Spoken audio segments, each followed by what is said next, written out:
कटोरी ब्लाऊजचं blouse cutting दाखवते आहे मी. हे शॉर्टमध्ये दाखवते, ह्याचा मी लाँग व्हिडिओ अपलोड करते आहे, तर तो तुम्ही नक्की पहा. आणि हे ब्लाऊज कटिंग करत असताना बॅक साईड तर सगळ्यांसाठी सेमच असतो, फक्त फ्रंट साईडला चेंजेस असतात. कटोरी असू दे, प्रिन्सेस असू दे किंवा कोणताही ब्लाऊज डिझाईन असू दे किंवा ड्रेससाठी आपण जो अपर पार्ट ही कट करतो तो सेमच बॅक पार्ट आहे तो येतो. फक्त शोल्डर आपल्याला किती ठेवायचं आहे तो ड्रेसला जास्त असतो, ब्लाऊजला कमी असतो. तर हे मी कटोरी ब्लाऊज दाखवते. कटोरी ब्लाऊजसाठी मी इथे 36चं मेजरमेंट दाखवले, पण जे मी तुम्हाला सांगते आहे त्यामध्ये तुम्हाला सगळ्याच प्रकारचे कटोरी ब्लाऊज तुम्ही शिकून निघाल, म्हणजे सगळ्याच साईजचे कटोरी ब्लाऊज त्यात शिकून निघाल अशा प्रकारे सांगितले लाँग व्हिडिओमध्ये. तो तुम्ही नक्की बघा. आणि बॅक आणि फ्रंट कटोरी ब्लाऊजचा पेपर कटिंग करताना एका सोबतच निघतो. तर बॅकचा आधी शेप ड्रॉ करून घेतला आहे आणि फ्रंट साईडच्या कटोरीसाठी त्याचं मेजरमेंट टाकून घेतले. तेही कसं करायचं कसं नाही हे पूर्ण त्या फुल व्हिडिओमध्ये मी सांगितलेलं आहे.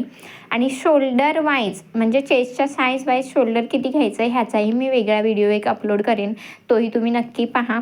आता याच्यामध्ये मी कटोरी सेपरेट काढली आहे आणि पेपरवर किंवा तुम्ही कपड्यावरही ती वाढवून घेऊ शकता. आता ह्याच्यात मी पेपरवर वाढवून दाखवली आहे की तुम्हाला किती वाढवायची आहे आणि कशी वाढवायची आहे आणि ती शिवून किती येईल, किंवा आपल्या काखेत जसा थोडंसं टाईट होतं किंवा काखेत घडी पडते तर ती घडी पडू नये म्हणून त्याच्यावर सोल्युशनही ह्याच्यात मी सांगितलेलं आहे.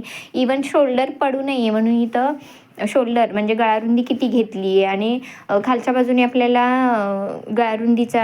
गळ्याची रुंदी किती ठेवायची हेही त्या फुल व्हिडिओमध्ये सांगितलेलं आहे. तर तो फुल व्हिडिओ तुम्ही नक्की पहा. आणि प्रिन्सेस कटचाही मी फुल व्हिडिओ अपलोड केला आहे, कटिंगचा आणि स्टिचिंगचाही. स्टिचिंगचा मी अगोदरच केला होता, कटिंगचा आत्ता केला आहे. तर ते सगळे व्हिडिओ तुम्ही रेफर करा, म्हणजे तुम्हाला त्यातूनही आयडिया येईल की सगळ्या प्रकारचे ब्लाउजेस कसे शिवायचे. आता हा कटोरी ब्लाऊज आहे, तर हा कटोरी ब्लाऊज सगळ्या साईजचे कटोरी कसे काढायचे किंवा ते कसं कटिंग करायचं हेही सांगितलं आहे. आणि मी 36चा दाखवलं आहे, पण 42पर्यंतचा कटोरी कसा निघेल आणि अगदी लहान 28, 30चे पण कटोरी आपल्याला कसा काढायचा आहे तेही मी एकाच ह्या पेपर कटिंगमध्ये दाखवलेले आहे आणि ते सविस्तर दाखवले, तर ते दोन्ही तुम्हाला कळेल. व्हिडिओ आवडला असेल तर लाईक, शेअर आणि सबस्क्राईब नक्कीच करा.